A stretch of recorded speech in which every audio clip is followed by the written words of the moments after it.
सवाल है exercise 9.1 question number 2 है।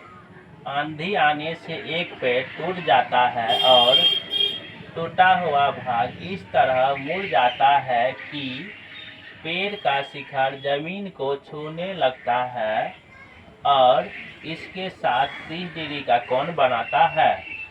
पेड़ का पाद बिंदु की दूरी जहां पेड़ का शिखर जमीन को छूता है 8 मीटर है। पेड़ की ऊंचाई ज्ञात करें। तो इस सवाल में मेन होता है फिगर को समझना। फिगर को अगर समझ लिया तो सवाल बन जाएगा आसान से। देखते हैं, आंधी आया है, एक पेड़ यहाँ लगा हुआ, ये जो है जमीन से ही लगा हुआ रहेगा, ठीक है। और ये पेड़ जो है यहाँ से टूट जाता है। क्या होता है? टूट जाता है, यहाँ से टूट जाता है और नीचे आ जाता है। ये जमीन को छूता है। यहाँ पे क्या करा है? जमीन को छू रहा। नीचे क्या होता है? भूमि यानी कि जमीन, ठीक है। यहाँ पे लगा हुआ, आंधी आया, इतना हिस्सा क्या हुआ? टूट गया। टूट के कहाँ गिर गया? जमीन पे। ये जो टूटा हुआ हिस्सा ये तो जमीन को छू रहा है। ये क्या हो जाएगा? मेरा कर्ण। ये क्या हो जाएगा? लंब। इसे ऊंचाई भी बोलते हैं, लंब को। इसे क्या बोलते हैं? आधार। नीचे जब भी होगा आधार ही होगा, आधार यानी कि भूमि। इसका नाम होगा ABC। और कितना डिग्री का टूटा हुआ है? करा जमीन को छूता है 8 मीटर है। पेड़ का शिखर जमीन को छूता है जिसका ऊंचाई दूरी 8 मीटर। ये जो है यहाँ से जो टूट के यहाँ जमीन को छुआ है तो ये कितना मीटर का है? 8 मीटर का है। और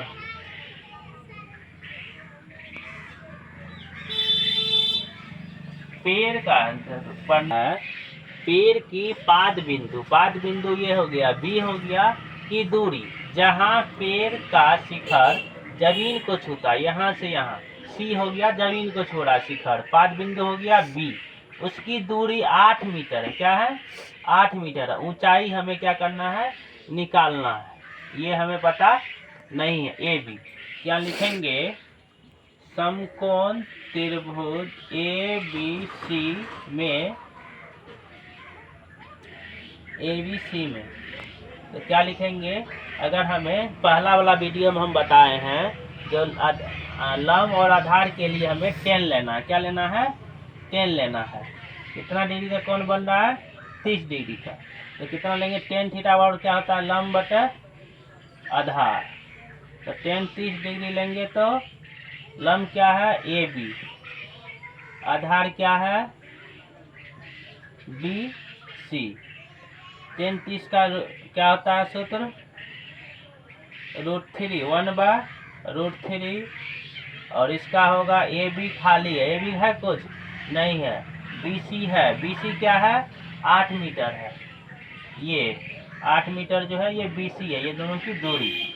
तो क्या लिखेंगे? AB बटे में 8, कोना कोनी गुना हो जाएगा, ये भाग में है। 8 बराबर AB√3। इसलिए AB बराबर क्या हो जाएगा? ये गुना में है तो आ जाएगा भाग में, 8 बटे में √3। ये पहला निकला। निकाले हैं 10 30 डिग्री। अब क्या निकालेंगे हम? कोस निकालेंगे, क्योंकि हमें आधार पता है। क्या पता है? आधार पता है। तो AC भुजा के लिए इसी प्रकार क्या लिखेंगे? AC भुजा के लिए AC ये हो गया। क्या लिखेंगे?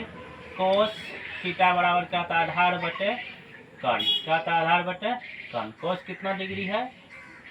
30 डिग्री। कोस 30 डिग्री कितना? 8 बटे कोस 30 डिग्री। अभी पहले एक बार लिख लो। आधार क्या है? BC बटे में हो जाएगा AC। तब लिखो 30 डिग्री का मान करता है √3/2। BC क्या हो जाएगा? BC 8 मीटर है और ये क्या है? AC क्या है? खाली। को निकलना हो जाएगा √3 AC बराबर 16। इसलिए AC बराबर क्या हो जाएगा? 16 बटे में √3। ये गुना में है, ये √3 हो जाएगा। हमें दो मान इसलिए निकालना पड़ा है, एक बार 10 एक बार कोस, क्योंकि हमें पेड़ की पूरी ऊंचाई की याद करने का रहा है। यहाँ से जो पेड़ टूट के गिरा है ये भी निकालने का रहा है। तो पेड़ का जब पूरा ऊंचाई निकालेंगे तो पहले इस हिस्सा का निकालें, अब इस हिस्सा का निकाल रहे हैं। तो इस हिस्सा में टूट के जो गिर गया वो चल गया है कर्ण पे। अब क्या करना हमें? पेड़ की ऊंचाई निकालना, पेड़ की कुल ऊंचाई निकालना है। इन्हें कि ये इतना ठो निकाल लेंगे तो ये एक हिस्सा हो गया, एक हिस्सा ये टूट के गिरा है इसका भी। तो पहला क्या निकला हमको 8√3, कितना निकला है 8√3। दूसरा क्या है 16√3, √3 क्या हो जाएगा एलसीएम हो जाएगा, तो √3 बचेगा। यहाँ पर 8 + 16, तो 16 8 24√3। अब क्या करेंगे थोड़ा ऊपर कर लेते हैं, हर का परिमेयकरण, हर का परिमेयकरण करने पर, हर का परिमेयकरण करेंगे तो 24√3 है, तो √3 को ही क्या करेंगे 2 बार गुना करेंगे, तो 24√3 बटे में होगा 3, 3 से कटेगा तो क्या होगा 8√3। ये जो हमको निकला है पेड़ की टोटल ऊंचाई 8√3 होगा। ये मेरा आंसर हो गया।